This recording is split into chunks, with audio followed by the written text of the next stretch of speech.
In our headlines on this Wednesday afternoon, April 24th, here in South Korea. Professors of medicine at local universities announce intentions to take a weekly day off from work at hospitals amid prolonged fatigue, given the absence of junior doctors protesting government plans to expand medical school admissions quota. Meanwhile, the country's first homegrown Earth observation nano-satellite is in orbit, following a launch by a rocket lab over in New Zealand as part of South Korea's ambitious plan to create a satellite constellation by the year 2027.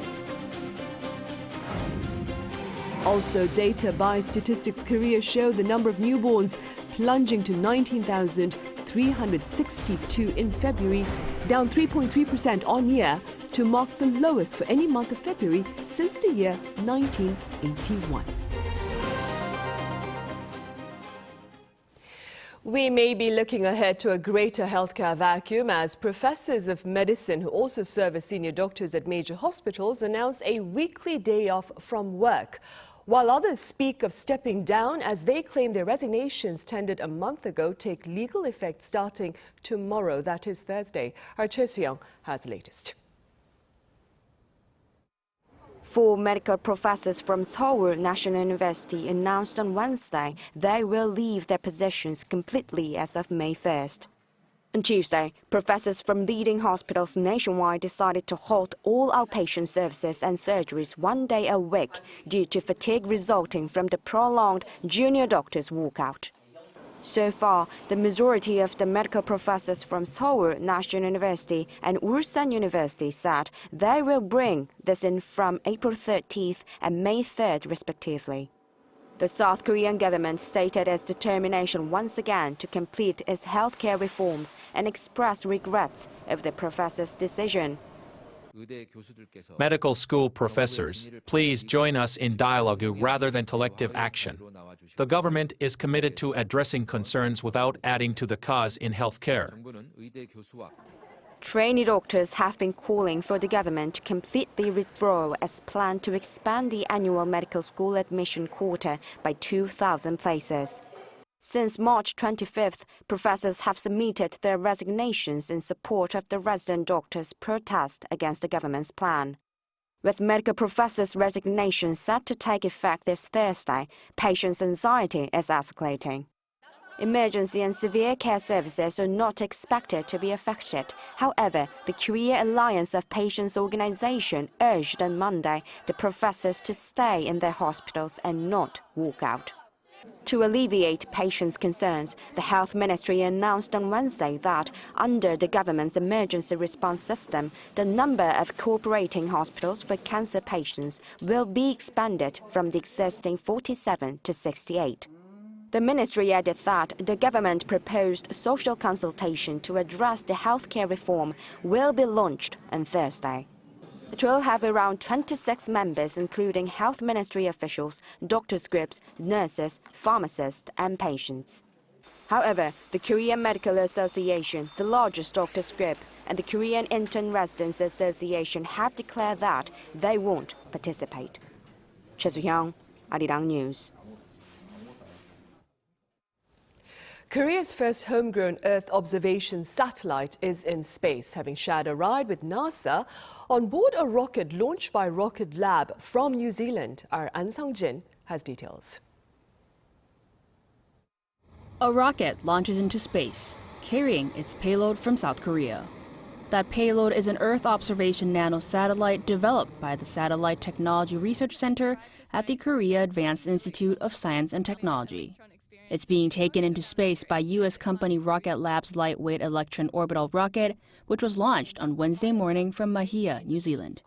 That rocket was also carrying an advanced composite solar sail system created by the U.S. National Aeronautics and Space Administration. The satellite named Neonsat-1 is just the beginning of the South Korea's mission Beginning of the Swarm, which aims to establish a satellite constellation network by 2027 by adding 10 other satellites. Weighing less than 100 kilograms, it will be used to observe the Earth, using a high-resolution optical camera from an altitude of 500 kilometers. The Science Ministry stated that through the satellite cluster, not only will the country be able to quickly respond to natural disasters and security threats, but it could also reduce costs needed to purchase satellite images from overseas. Starting in May 2020 and running until December 2027, the project, funded through the Science Ministry, will cost over 230 billion won or $168 million. An Sung-jin, Arirang News. Meanwhile, as for the latest on Korea's bleak demographic portrait, findings for February also show a fall in the number of newborns and a rise in the number of deaths. Our Park Gon-woo has the exact figures. South Korea's population shrank again in February. According to preliminary data released by Statistics Korea on Wednesday, the number of births dropped 3.3% on year, with just over 19,300 babies born. That's the lowest figure for any February since related data was first compiled in 1981. Also in February, the number of deaths jumped by 9.6% on year to nearly 30,000. According to Statistics Korea, the country's aging population pushed up the number of deaths for people aged 85 and above, while data was also affected by the extra day in February, with 2024 being a leap year. With more deaths than births, South Korea recorded a natural population decline of more than 10,000. That means 52 straight months of natural population decline. Also in February, the number of registered marriages stayed just under 17,000, down 5% compared to the year before. Statistics Korea said that fewer workdays that month due to Lunar New Year celebrations meant fewer opportunities for couples to register marriages. However, the agency said the total number of marriages for January and February did see an on-year increase of 3.3%. 7,300 divorces were recorded in February, up 1.8% from the year before. Park Gon-woo, Arirang News. More than half of those employed last year here in Korea had a college degree. According to Statistics Korea on Wednesday, this is a record high, with 50.5% boasting at least a 2-year college certificate. Now, this ratio has been on the rise since 2003, when it stood at slightly over 30%.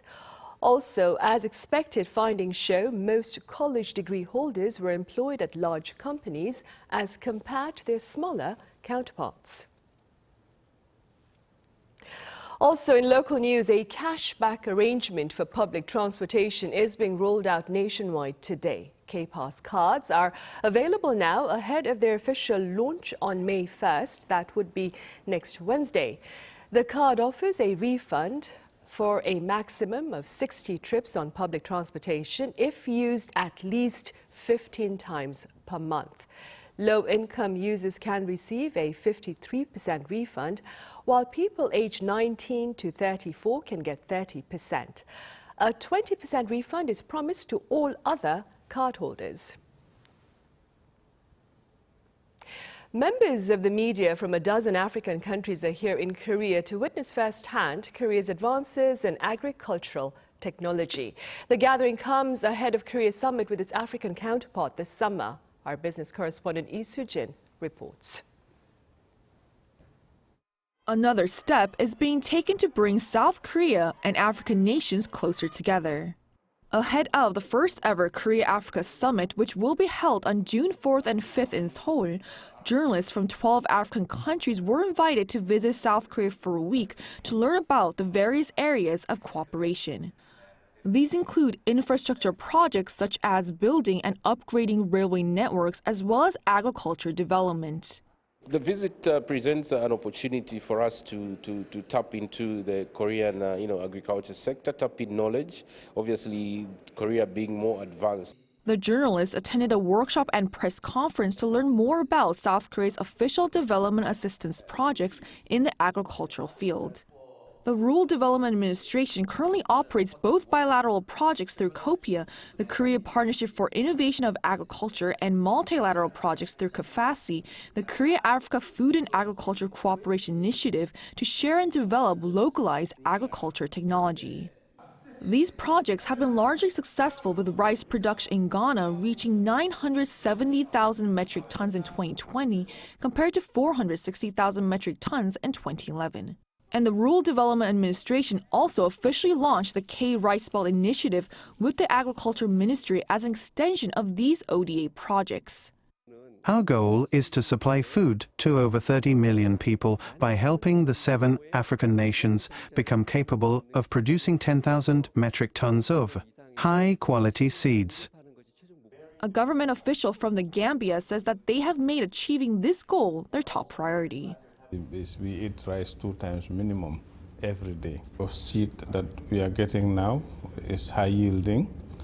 And then there's also plans to come up with technology, which is equipment to mechanize the process. As well as improving yields, South Korea and African nations are working together to develop seeds resilient to droughts. Both sides focus on developing agriculture technology that are both sustainable and suitable for the climate in Africa. The upcoming summit is expected to lay the foundations for further collaboration. 이수진, Arirang News. And staying with the subject of further collaboration, an annual gathering by an American business group here in Korea is seeking new strategies to sharpen Korea's competitive edge as a regional business hub. Our correspondent Moon Hae-ryun covers the event and more. The American Chamber of Commerce in Korea opened its annual AMCHAM Doing Business in Korea seminar on Tuesday, with company heads and government officials to discuss policy directions to make the country more attractive for American firms. The U.S. ambassador to South Korea spoke of how the U.S. has become South Korea's largest investor, and how American firms are betting on the Korean market due to its prominence on the global stage in terms of industry and cultural content. Korea is meeting the global moment as a global cultural and economic powerhouse. As a result, Korea is at a moment of opportunity to position itself to attract more international business. According to a survey conducted by AMCHAM, South Korea was ranked as the second most preferred destination for regional business headquarters in Asia, after Singapore for 3 years straight. New York Times is a good example. They moved its regional headquarters from Hong Kong to Korea. And why did they move here? Great freedom of press. The digital infrastructure is outstanding. And third, look at the people that you have in Korea. Hardworking, educated, who can execute. But there's still a long way to go before the country can firmly establish itself as a regional headquarters hub. Singapore has 5,000 regional headquarters. Hong Kong has 1,400. Believe it or not, Korea has less than 100. Now is the perfect time for Korea to really win some of those regional headquarters into Korea. In order to achieve such a goal, there are 4 key policy areas that Seoul needs to develop. One is labor flexibility, the other is predictability on tax, and a topic that always comes up, CEO risk and liabilities, and the digital economy and regulations. The Yoon administration has already begun to address some of these concerns, such as tax predictability, extending flat income tax rates for foreign workers. But with the digital economy increasingly accounting for larger portions of the country's GDP, and demand surging for more talent in new up-and-coming sectors such as AI, the government aims to foster growth in research and development between foreign and domestic groups. This year, we established an R&D business exclusively for foreign companies so that global companies can promote technological innovation in Korea. With the Ministry of Trade, Industry and Energy working with AMCHAM to further advance the country as an attractive business destination and spearhead the program to advance South Korea as a regional business hub, there could be more developments in store. Moon Hae-ryun, Arirang News. In other news, North Korean hackers have been targeting South Korean defense entities. Now, this is according to South Korea's National Police Agency. It says North Korean hackers, including the Lazarus, Andariel and Kim Soo-ki, have been seeking to steal South Korean defense technologies. Some 10 related companies have reported security breaches. And North Korea has reportedly dispatched a high-level delegation to Iran. Now, details of its agenda there have yet to be disclosed, but pundits here are calling for a level-headed response from South Korea. Our North Korean affairs correspondent Kim Jung-sil has more. An extremely unusual announcement even for North Korea came on Wednesday morning. The regime's official newspaper, the Rodong-Sinmun, said the External Economic Relations Minister Yoon Jong-ho and his delegation had left Pyongyang on Tuesday to visit Iran. The purpose or details of the visit have not been revealed. I think the North's delegation must have a lot of issues to discuss. They will likely discuss missiles, nuclear weapons, and what to do when the U.S. is pressuring Iran, China, as well as North Korea, and how to work together in these circumstances. Exchanges between scientists from the North and Iran have been consistent. And although they have never admitted it, it is widely believed that North Korea and Iran have been working on missile development since the 1980s. There's even speculation that the Iranian missiles fired at Israel on April 13th may have included North Korean components or technologies. Experts said with tensions rising, South Korea should take a wiser stance to global and regional security. I hope the government will benchmark the diplomatic strategies of Japan and Saudi Arabia.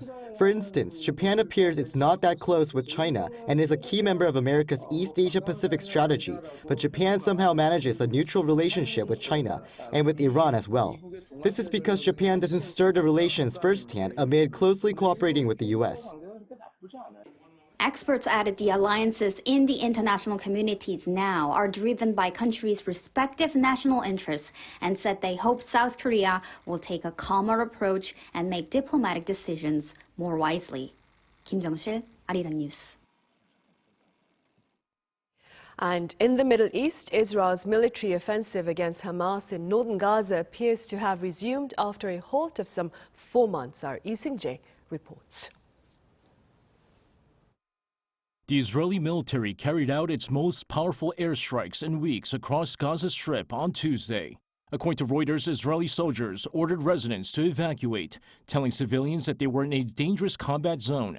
Residents in the region also said that there had been non-stop bombardments by Israeli tanks and fighter jets. This comes as the Israeli military last week began moving tanks into Beit Hanun on the northeast edge of the Gaza Strip.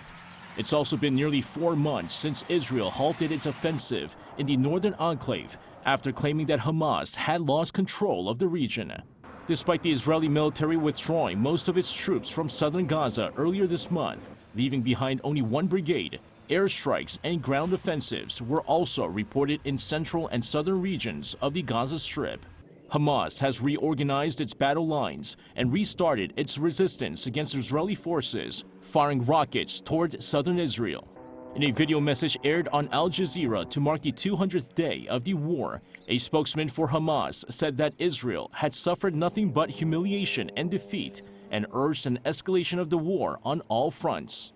The Israeli military, on the other hand, slammed the Palestinian militant group for targeting Israeli civilians, while emphasizing that its military follows international law and takes feasible precautions to mitigate civilian harm. 이승재, Arirang News.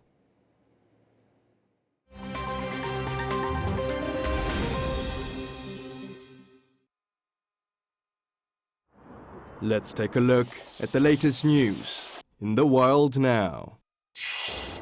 We begin in France, where 5 migrants died in a failed attempt to cross the English Channel in an inflatable boat on Tuesday.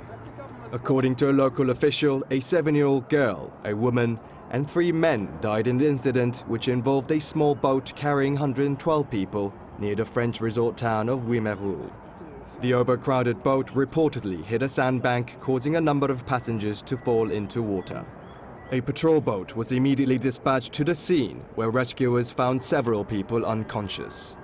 47 of the passengers were rescued, but 50 remained on board the boat and decided to continue the crossing. Only hours earlier, the UK's controversial Rwanda Bill was passed, aimed at discouraging illegal migrants from crossing the English Channel by sending them to Rwanda. So far this year, over 6,000 migrants and refugees have already crossed the dangerous sea route from France to the UK. Taiwan has had more than 200 earthquakes since Monday afternoon, the largest registering at 6.3 magnitude. The country's Central Weather Administration said that the quakes were aftershocks from the devastating 7.2 magnitude earthquake of April 3rd. Around 3 weeks after the April 3rd earthquake, which killed at least 17 people, Taiwan's Hualien County has been hit again by dozens of quakes. The Hualien Fire Department began cleanup efforts on Tuesday following the additional quakes, while no casualties were reported. The Taiwanese government closed schools and workplaces in the region on Tuesday. The director of Taipei Seismological Center, Wu Qianfu, said that the quakes were a concentrated release of energy and that there may still be additional weaker earthquakes in the coming days.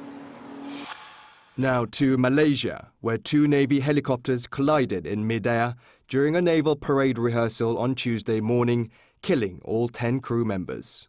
The AW-139 Maritime Operations helicopter and the Eurocopter Fennec crashed during training at the Lumut Naval Base ahead of celebrations for the 90th anniversary of the Royal Malaysian Navy on Saturday. The crew members, who were all under the age of 40, died at the scene. Defense Minister Mohammed Khaled Nordin said that the investigations are underway.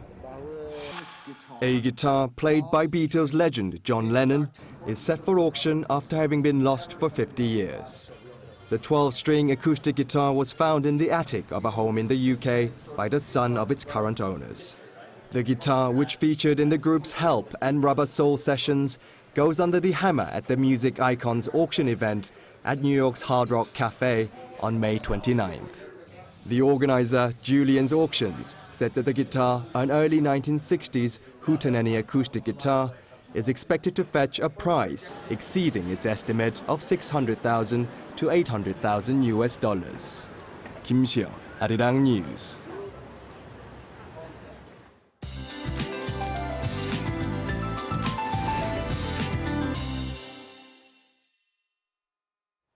Good afternoon. Spring warmth was replaced by heavy rain this morning. Rain is letting up from Jeollado provinces. Then skies will turn sunnier as the day goes on. But until then, there could be lingering rain for some parts, along with thunderstorms and strong winds. Today's rain brought down the highs in central regions and Jeollado provinces. Seoul only sees a high of 17 degrees Celsius this afternoon, and strong winds will make it feel cooler. Again, sunshine should return later in the day from Jeollado, so please don't leave your umbrellas behind. Daegu sees a high of 22 degrees Celsius this afternoon. Meanwhile, it's a rain-free day on Jeju with a high of 19. Pleasant spring weather returns tomorrow under brighter skies. Then it will only get warmer as we head towards the weekend.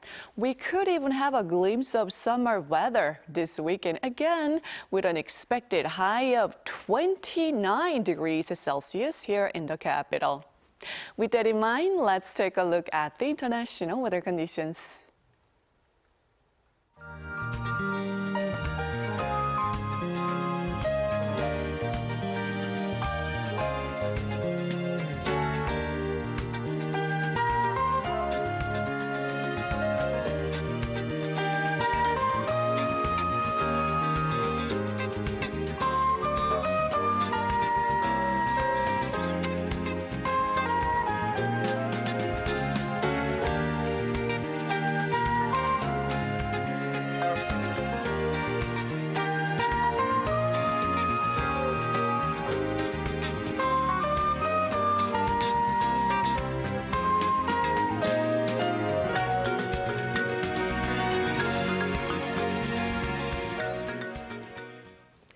And those are the headlines at this hour here in Korea. Coming up next is our daily panel session. Do stay with us. Thank you for now.